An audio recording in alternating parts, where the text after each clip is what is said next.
Respect a 5-minute time limit, and we can have further discussions depending on what the topic is. It's not, we just want to make sure everybody has an opportunity first, and then we can get back in it if somebody wants to revisit a conversation. Not a problem. So whoever would like to come first, please help yourself. The light's on the microphone, so we're good. Valerie Fouts, 310 West Bryant. I'll tell you what I'm going to do. I'm just going to kind of read off of these because I don't want to waste my 5 minutes on talking too much about anything in particular. So, first of all, it's kind of a suggestion that 6 o'clock is too early for these town hall meetings. A 7 o'clock time would allow busy parents and grandparents to pick up children from school, daycare, and extracurricular programs, as well as people getting home from work to have ample time to be in attendance of town hall meetings, and they can participate. I think we're missing out on a lot of the younger generation who are raising kids right now, and I think they could bring a lot to the table if they're able to come and participate. Now, on the city council, pardon me? This is not rhetorical, so Okay. if you don't, we could always try that next year sometime, maybe, I don't know about first meeting. Yeah, that would be a town hall meeting, not necessarily city council meetings, but the Yeah. town hall, more inclusive. We could maybe give the town hall a try and see if 7 is a better attractor, because we like people to come to the meeting. We want you to come. All right, thank you. Well, since it's not rhetorical, I'll go on to my last one, and I may come back for the second one after everybody else has had a chance. This is kind of personal to me, and Ms. Stein will understand as well. I have addressed the City Council, the Historic Commission, and Planning and Zoning about the tiny lots around downtown. They're available, they're still up for sale. Tiny lots, less than 10,000 square feet for building. Okay. Okay, these lots are being developed by contractors into small houses. These tiny lots that are well under the 10,000 square foot regulation, particularly the normal one, they're a nuisance to the existing houses and properties that they're allowed to devalue and cause a quality of life change for the worse for the people affected by this occurrence. This is apparently legal under the antiquated ordinance, and we're looking at ordinances as far as form-based code several years ago. There was a lot of ordinances that were being thrown against the wall to see which one would stick the most and the quickest. So this was one of them, the tiny lots. Basically, it's a antiquated ordinance of plat of records. And I would appreciate, and I have spoken to Mr. Connor and Lisa James. They have both come to our property.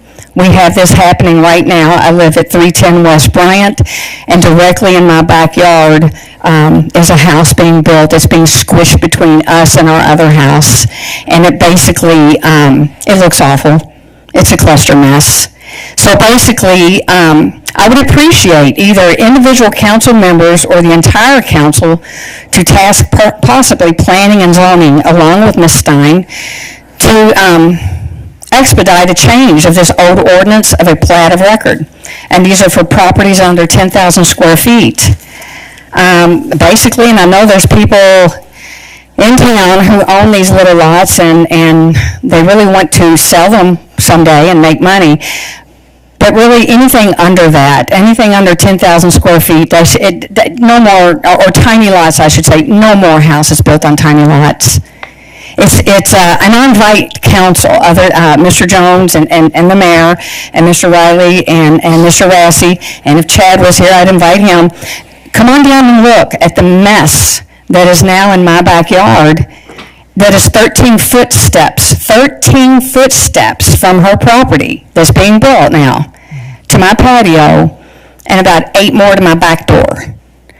We have had to erect a privacy fence, which is, I'm sorry, it's ugly, but we need to do it because this lady that is coming in, she is going to live there part-time. She has already told the neighbor this on the other side, and it's going to be a verbo. So I'm going to have people that I don't know that close to my house. I didn't move there to have people that close to my house. This lot is 6,000 square feet, maybe a little more, but they have a structure. It's not connected to the house, which initially it was supposed to be an art studio, very small, but it was going to be behind the house, but it was going to kill my tree because we're that close, our property. So now it's on the side of the house and it got a 7.5 foot setback, not the 15. So between that and that ugly little building and our fence, our quality of life is just gone. I mean, it isn't what it was. And I don't want that to happen for other people around town. If we're going to keep the integrity of having a historical downtown, we need to go ahead and cap some of these. And I'm sorry, if somebody has a lot that's deemed unbuildable, I'm sorry, but it is what it is. You know, donate it. Make a community garden on it. Make a butterfly garden. Put a bench and look at the marsh. But don't encroach on other people's lives. And that's what's going on. And I really need somebody to get this ball rolling. And it's too late for me. But there's other people it's going to happen to, and it's not fair. Thank you. All right. Jamie, I think thank you. We're good. I think council is unfamiliar. They're probably very familiar with 10,000 square feet. And so not for right now, but maybe you could craft a little information package for us and either send it out so we can start understanding how something like this occurs. And then if we can decide if we need to have a council session item on this or a work session or something, and you can help us understand how this works. 'Cause I'm remembering 10,000 square feet as a very significant issue. So, and I'm not up to speed on this one. But we don't need to get it done right now, but I think give you a little time to maybe craft something that's understandable. Sure, yeah, Okay. happy to do I that. remember what the discussion was, Mayor, that came up and caused that, and it was really affordable housing, the issue of affordable housing and use of smaller lots in the city, and that's what the discussion was all about, but we never approved the zoning ordinance at that time. I'm surprised to see that.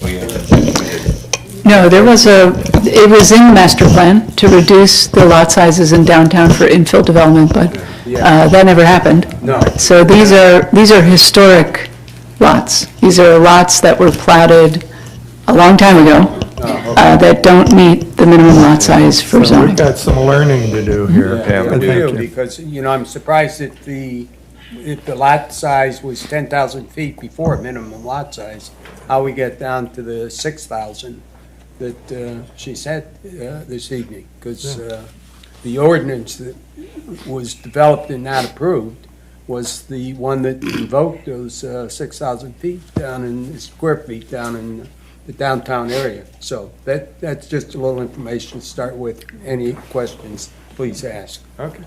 Thanks, Who's Valerie, next? for bringing that to us. I'm sorry for you, but thanks for bringing it to us. Yeah. Who's next? Yes, sir.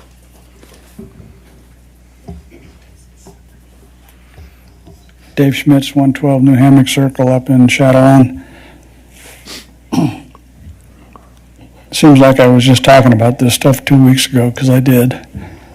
There I was, sitting in the right lane with Hardee's on my immediate right, and I'm against a red light. And I was observing what was going on in the intersection, because Charlie Smith Sr. just got the green light. And son of a gun, if cars didn't start coming around that curve headed downtown, and not one, not two, but 3 cars went down that yellow non-lane that's there. It's not a turn lane. It's not a turn lane. It's the place that used to have all the yellow stripes in it Right. that you're supposed to go out and around. the whole corner was worn off because people were cutting across it. Now they're because there's no stripes in it, they're going clear down to the end of it and then merging in like they got 3 lanes to make that turn. Somebody's going to get in an accident and get killed there. So whoever's in charge of restriping, and I know that's going to be DOT, but they need to get off their hiney and do something before somebody really gets killed over there. Also, because we can talk about this, I think the signs, the information signs, the brown ones, the pretty new ones, maybe a couple of years old now, at the highway, at the St. Mary's Road exit onto Highway 40, that's in the exact spot that you need to be paying attention when you come around that corner to the stoplight. There's that sign that's going to give you the information about what's what. And you can't see it. It needs to be either further down so that you've already stopped at the light, or it needs to be across the street at the intersection. You know which ones I'm talking about? The brown and green ones, the new ones, the information ones? We're getting a new one, correct? Yes, sir, but it's at a different location. Yeah. That's the one we voted, that y'all voted on at our last council meeting. That was around the It's Welcome the- Center. It's at the end of the curve. It's at the Welcome Center. Which is I'll have to downtown. verify, but Welcome yes, Center's downtown, right? I'll have to verify. I'd be lying if I said This is, so you right. know what I'm talking about, right? The I Yeah, know which one you're talking about, yeah. St. Mary's See Road it every day. coming down. Yeah, because they wouldn't let us put it anywhere else.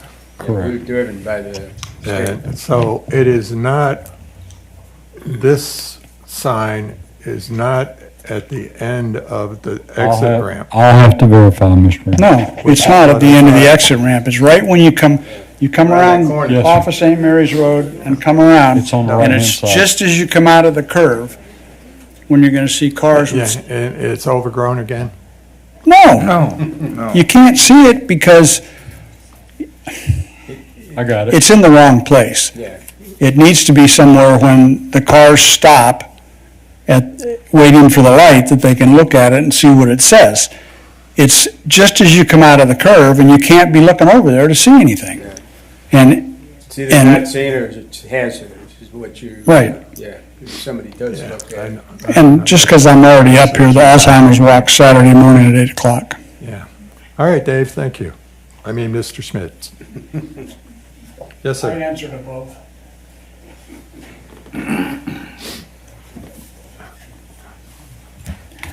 Larry White, 102 Sylvia's Court.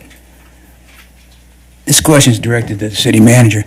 They're doing work at the senior center. It was closed for 1 week for plumbing purposes, for rotoring the drain line at the senior center. Now we get the word that it's closed for another week, and I just wonder if you knew why there was a delay in doing the work. You can get back to me sometime. I don't know if you know that. When they, if I can, Mr. Mayor, when they began the process Yeah. of going, they encountered some additional items in there and a bunch of other stuff. I'm Is- trying to be nice, Mr. Mayor. Okay. So they had, it's taken a little bit more work and they're to get it out, and it's going, the Will it be done? curing time is going to go into next week. Okay, well, they will be done in 2 weeks though, won't they? You have to run No, additional line? sir. no, they gotta- What they're doing is they went in and, for lack of, in layman terms, they're roto-rootering the actual line that runs from the back of the building, and it runs all the way down through the building and runs out into the front parking lot and all the way out to 40.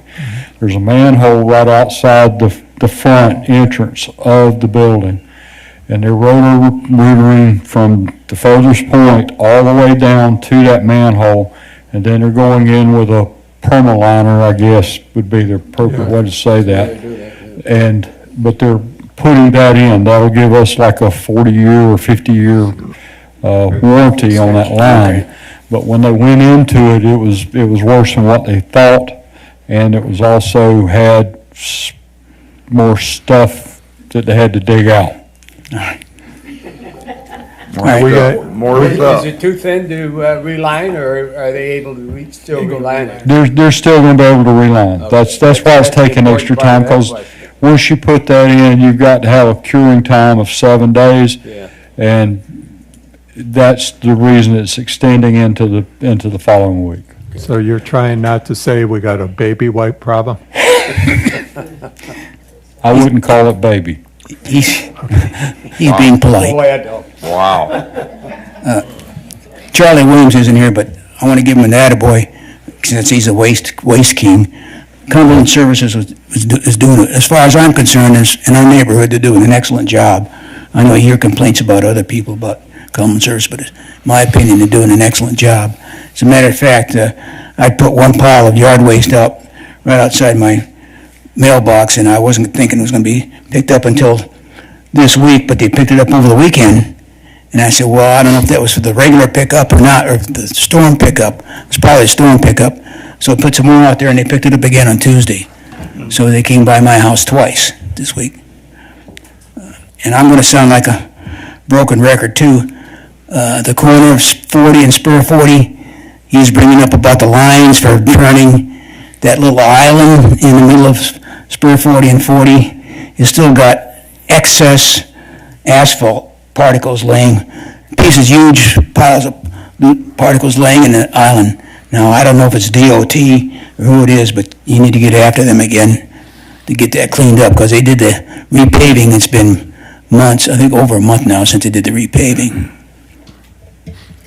And I was told several election cycles ago that it was illegal to put campaign signs in the median, in the middle of the road, okay? Not the ones alongside the road in the right-of-way, but in the median. And I was told you couldn't do that. Now I'm seeing at the corner of Sugar Mill Boulevard and Coleraine that somebody's put campaign signs in that median. Okay, and I know people put yard sale signs there temporarily when they have yard sales in Sugar Mill, but there shouldn't be any campaign signs there. You may see about that. Thank you. Whoever would like to come up next.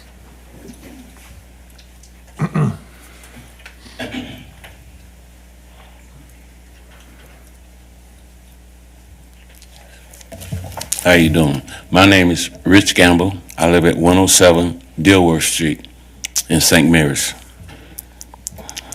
The lady with the, is she still here? She used the word quality of life. And that's what I'm gonna address, quality of life. And I'm gonna address it from two perspectives. One is right-of-way ditches. And the second one is personal safety. I'm gonna do one and then I'm gonna sit down. I brought pictures. I took some pictures.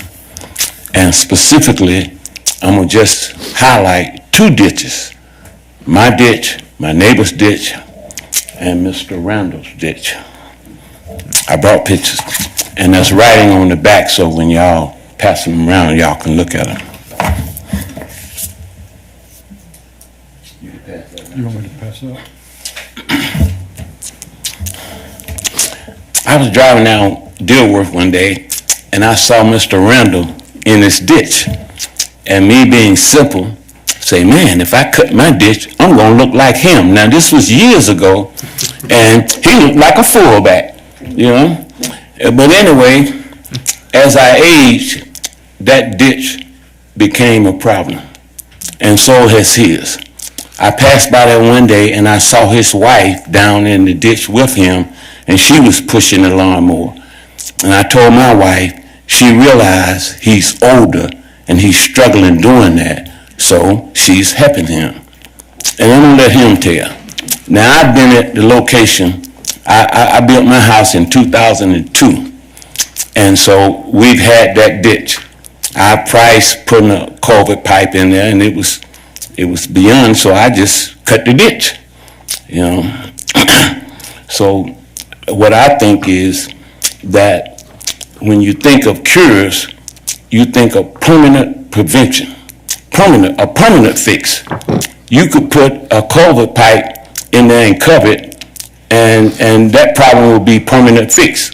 Now, as I cycle, I see ditches throughout the city. Prioritize them. Just do some this year, budget some this year, budget some next year, until we do away with it. I think it's a bad thing for you to put on me, and on the one where Fran, her husband is dead. She's a widower, and you are forcing her to do your stuff. Thank you. Yes, sir. Who's next? I come to.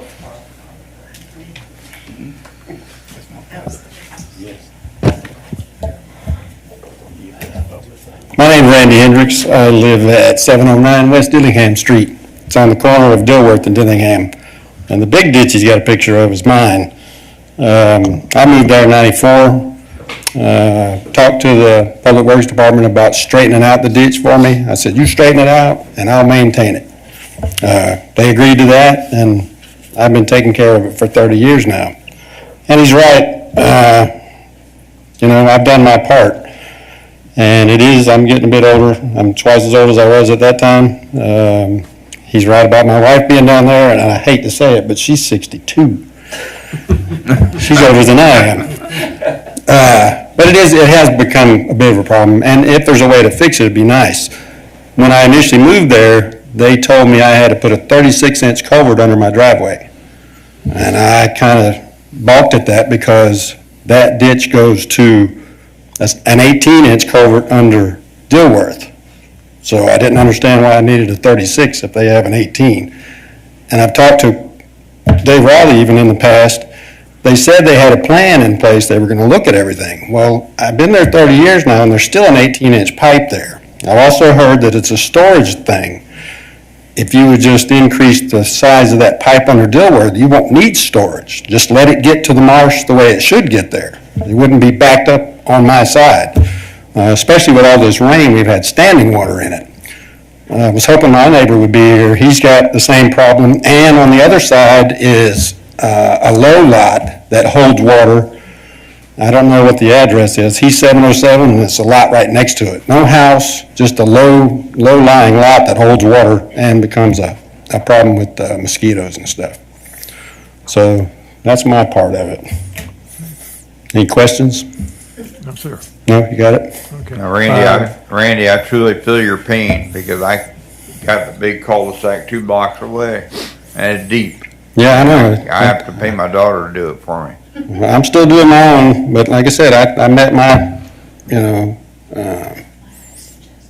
promise. I said, you guys straighten it out and I'll maintain it, but Would you I've been doing it a while. make sure, I think both of you, he may have your phone numbers, but, Oh, yeah, that's fine. okay. We'll give him phone number. Thank I you. got it. All right.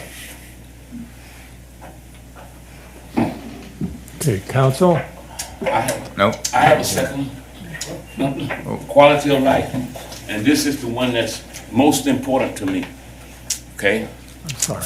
And I brought this picture right here.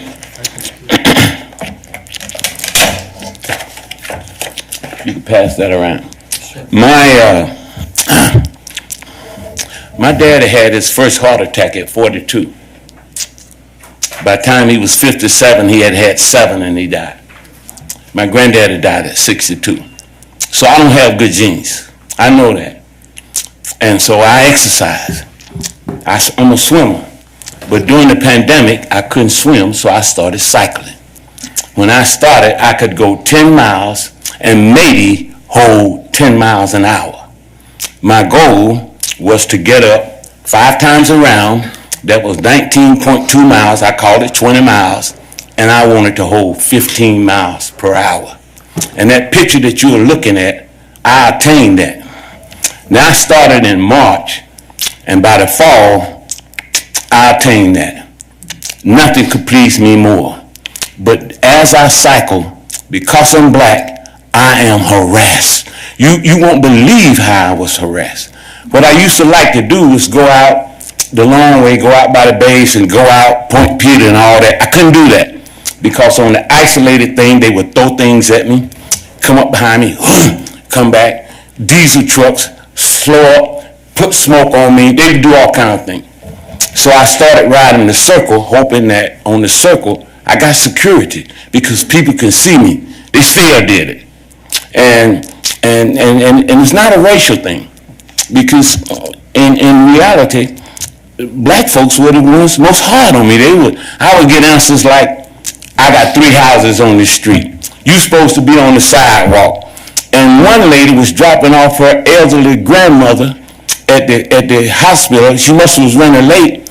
And I was older than her, and she couldn't see that she almost hit me and couldn't look at that she did it wrong.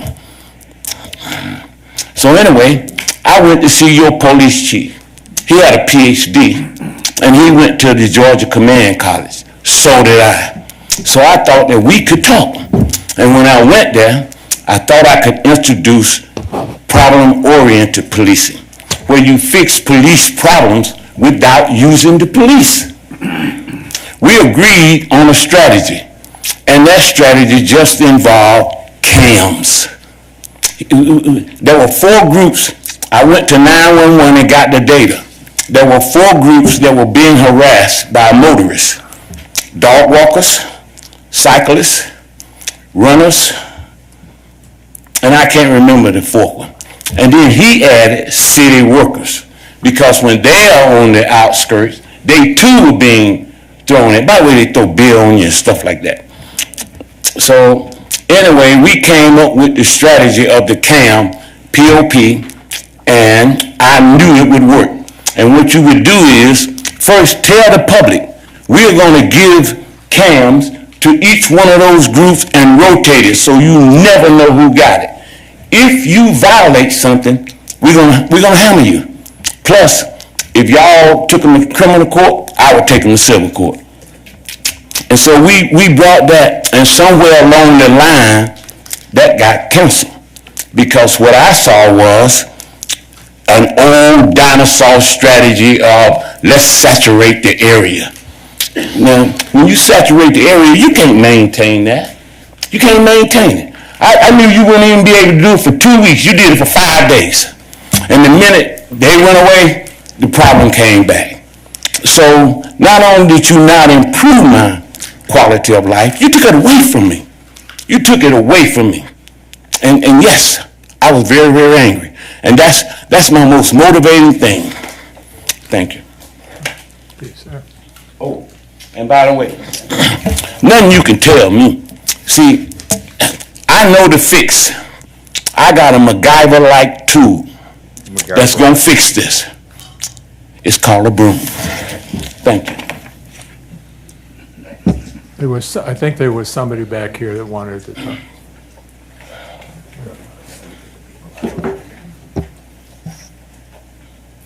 Good evening, how is everybody? Nick Harris, 102 Hamlet Circle. I really wasn't going to say anything, but I think in public service, what you all do, I think the residents behind me, what they do, everybody strives to have what we know we could have. But to me, everything that's mentioned tonight is kind of in the category of communication. And I've been to enough of these functions, whether they're here at City Council or I go to commission meetings, and we invite the public to come up and they voice their concerns, but it's like when they leave, it was their chance to emotionally release that stress, but there's never really any positive feedback or somebody getting back to the individual that brought the question up. As a 22-year combat vet, I learned a long time ago that we spend 90% of our time on 10% of either bad people or bad situations, whereas leaders, we should spend 90% of our time on the good and then let the bad take care of itself. We have a tendency in this city, in this county, to listen to the loud voices.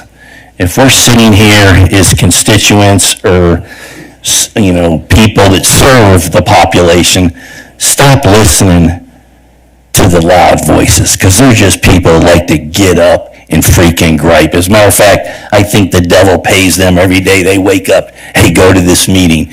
And I think we need to start listening to the soft voices in at times. And my last comment is, and I learned this from a 4-star general, is a brand new second lieutenant. You can look good and not be good, but you can't be good and not look good.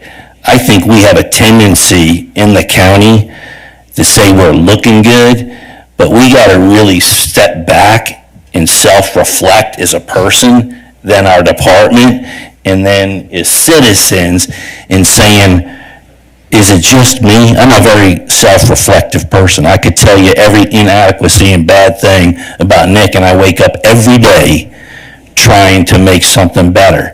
Again, my first commander in my CAV unit carried a 3x5 card, and every day he listed 5 things, and that was his task. And he was critical of himself at the end of the day if he didn't get those 5 tasks done. That's kind of the way I operate. So I'm not criticizing anybody. I'm just thinking we need to all truly sit back, do an honest self-assessment, and start listening to the quiet voices, because the big voices will dissipate themselves. That's all. Yes, sir. Thank you. Thank you.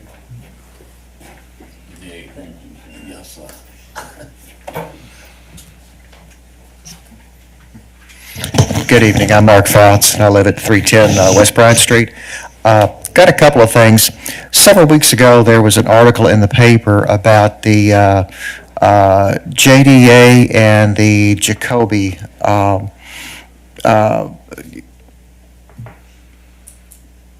I guess I'd call it the marina thing that's going on. Yeah. And anyway, I think the way it worked was that Jacoby had missed a bond payment, and the JDA made the payment for Jacoby on that particular situation. My understanding of missing bond payments is it's an indication of financial instability. And I think the city allocates some funding every year to the JDA. So one of my questions is, if this bond payment is not being made properly, do the citizens of St. Mary need to be concerned about where their money is going? And one thing I'd like for y'all to do is invite Mr. Jacoby? Mr. Coughlin to come to a city council meeting and talk about this situation a little bit, whether or not that's a real problem, and is the marina really in jeopardy, which it looks to me like it probably is, and maybe give us some ideas of what's actually going on through that situation. Second thing I wanted to talk about, it's a drainage problem. You've heard several other people talk about it. One of the things that I've looked at, as my wife just talked to you about, we have a little lot that's being developed right next to us. I have talked multiple times with city people about drainage on that lot. And I don't know if you guys have ever looked at a site map when they're developing something, but there are little indications on there about elevations. And this site map clearly shows all of the drainage from that lot is going to come to my lot. And as you heard my wife say, you've got setbacks of 7.5 feet and 15 feet. That's a pretty good sized roof on that house. That drainage is going to come to my house. During my conversations with city personnel, I came to the conclusion, rightly or wrongly, that people really didn't look at how the builder wanted to address the drainage problem on that thing. And I even talked to some of the builder's people, and they seem to not have a real plan on how to address the drainage on that property. So one of the things that I wanted to suggest is that before a building permit is issued, where there is a drainage situation where that property cannot contain its own rainwater runoff, that there be a plan, that the builder has a distinct plan that is delineated on during the building permit process, where they tell the city exactly what they're going to do to alleviate that drainage problem. As I say, right now, I don't think you have anything like that, and I'm thoroughly convinced in my mind, if I hadn't brought it up and pursued it, that it probably would never have been looked at. And I think this has happened before. Several years ago, you all may or may not recall, there was a gentleman from Osprey Cove that came up here. And he said that before a particular building project took place, I don't know whether it was a new house or what have you, the drainage was working fine around his property. But after that building took place, or that whatever the construction project was, the drainage was changed, and nobody did a thing about it. Wow. And he complained about it, and as far as I know, nobody did a thing about it. So this is something that I think is systemic.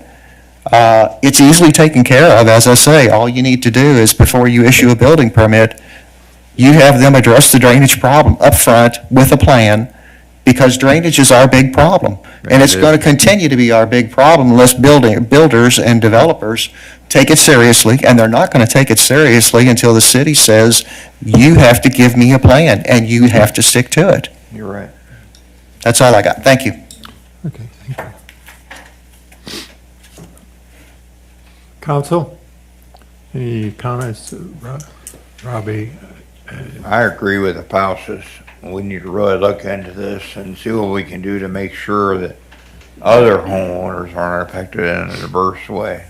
And it's sad, you know. We just need to check into it, follow up on our end. Okay. Yeah, if you start this and then we let Artie go last. Go ahead. The thing I'd like to do is thank all of the people that made some comments. There's some real issues. We know, and we do know that stormwater is an issue. We're working very, very hard on making that right. We got to get the ditches cleaned out, and I think that you'll see over the next few years that that'll happen. And that bicycle stuff, I'm surprised that you have that type of issue where people don't respect your safety any, so that's probably something we should take a close look at too. But at any rate, we do try to take these. Oh, one other thing that is on a plan, it's called the 2008 sewer master plan, to replace that culvert that you were talking about. We haven't got to that yet because the funds haven't been available and we haven't had the grants to get it, but it is in the plan. When those funds become available, I'm sure that that'll be one of the areas that affects, I forget the priority of it. We used it during the development of the stormwater utility. And I'll let the mayor or the city manager talk to the Cumberland Inlet and status. So that's it. Thank you. Yes, sir. I wasn't on city council. I've only been on city council 2 years, but I do want to say this. I heard concerns tonight, and you can be assured I will be by your house. And I want to see what the problem may be, and I'm going to do everything in my power to get it fixed, get it addressed, or whatever. So if you address something tonight concerning that, then you can be assured that I will be coming by. Now, Mr. Gamble, I know exactly where you live. Now, this young man lives right beside you, is that correct or incorrect? No, he lives up the street. I'm right at West Dillingham and Dewar, right on the corner. Okay, right on the corner. You guys will be getting a visit from me.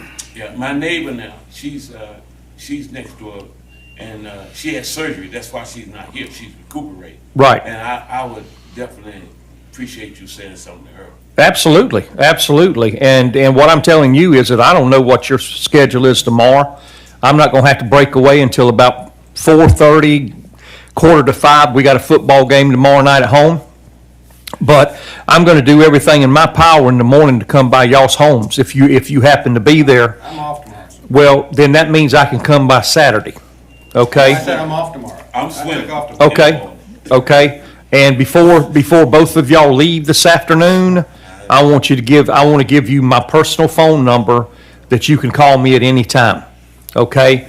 And to be totally honest with you, there's probably more people now since I've been on city council that have my personal phone number because I've given it out so many times, and I see some people back there smiling because I gave phone numbers out to them as well. So, we work for y'all, and we need to try to fix this darn thing. I mean, that's the bottom line. So, tomorrow, y'all, I'm gonna be coming by. And, if I need to follow up on Saturday or Sunday, I'll do that as well. But something happened to me, last May. And I was blessed by the good Lord above, okay? 39 years working in the school system. I retired. I got so much more time right now. You know, I have so much more time. And to be totally honest with you, because I am retired, I feel like I'm doing a whole lot better job on city council than I ever did working. Because I can break away, well, I ain't got nothing to do. So to come by and say, hey, let's take a look at this. Let's take a look at it. Let's see if we can't come up with something to fix the darn thing. I mean, from what I'm hearing, y'all been dealing with that for 20-something years. You know, I'm not gonna tell you I can fix it, but I can tell you one thing, I'm gonna work hard to get it done. Thank y'all. Thank you, Steve. I guess I can say that I'm sorry he's retired. I coached him some 30, 40 some years ago. Longer than that, already 55 years ago. And he listened back during that time. And now he still listens, but the problem he has is that every time he encounters a problem, he'll call me. And when he was in school and didn't have time to deal with these things, it was okay, but now I get too many phone calls from him. Well, that's true. But keep up the good work. I think he's doing a good job. The Fosses. I didn't know that we had an ordinance like that with the tiny lots and things, and I'd like to find out a little bit more about it. So, you know, I'll be by there to take a look and see if we can't make some different changes in our zoning process, because all it takes is a few strokes of the pen. Rich, excuse me, Mr. Gamble. You call me Rich. Yeah. That's fine. We talked about this, I think the first time I was elected, and I thought that when I got the chief to you, as far as people throwing trash and doing things when you were riding, I thought that we had that taken care of. I didn't know that it was still an ongoing problem. And maybe I can talk with our new chief about this. And Oh, your new chief is fine. He's fine. He's been by my house. Okay. I stopped riding. That's what I did. Okay. When that picture you saw in at 16, I stopped riding. I started back, but I'm riding on the sidewalk. And when I get my new bike, I'm gonna start back, but I'm gonna have my own cam. I'm gonna have a cam in front and a cam in back, and it'll pick up sound. And if you harass me, I'm gonna sue you. I can tell you that right now. And I might write a letter to the editor telling people, here's what I got, leave me alone. Okay. Well, I'm gonna tell you something, And that's totally ridiculous. And as far as the ditch is But that's the concerned, truth. I think Mr. Riley kind of summed it up. We do have a plan to take care of these ditch issues, but it's going to take some money, and we're going to have to probably get a little bit more serious than what we are as far as the drainage problem, not just in your ditch, but you know, ditches all over the city. It's ridiculous out there at we call it North River.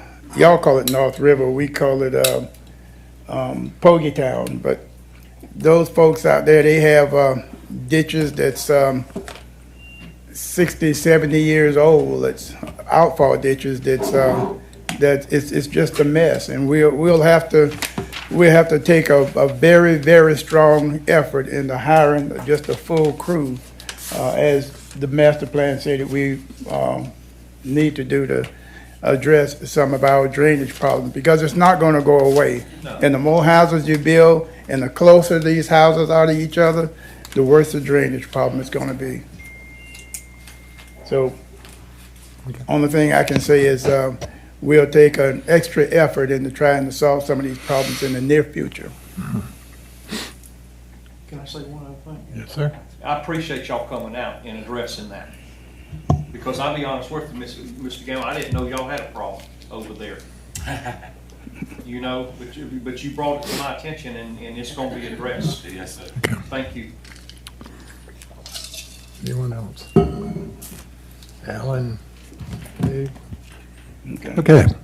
Well, as part of the process, when we go through that and council involves itself directly with helping to find solutions, part of the way they do that is by making sure that they spend some time with our staff to understand if there are any nuances to this problem that they ought to be aware of before they go out there, so that they're fully aware of as much as they can about the problem and what city may or may not have been able to try and do. And then that's part of what their role is to be fully apprised of the situation. And, you know, we look to our staff to keep us informed, and we need to be asking them where we were on particular problems, and if we haven't gone any further or we've done some things and they haven't worked, they need to know that.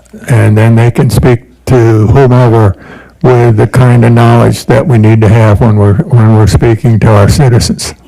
And so we're coming to the close of this quarterly town hall meeting. This is my last quarterly town hall meeting.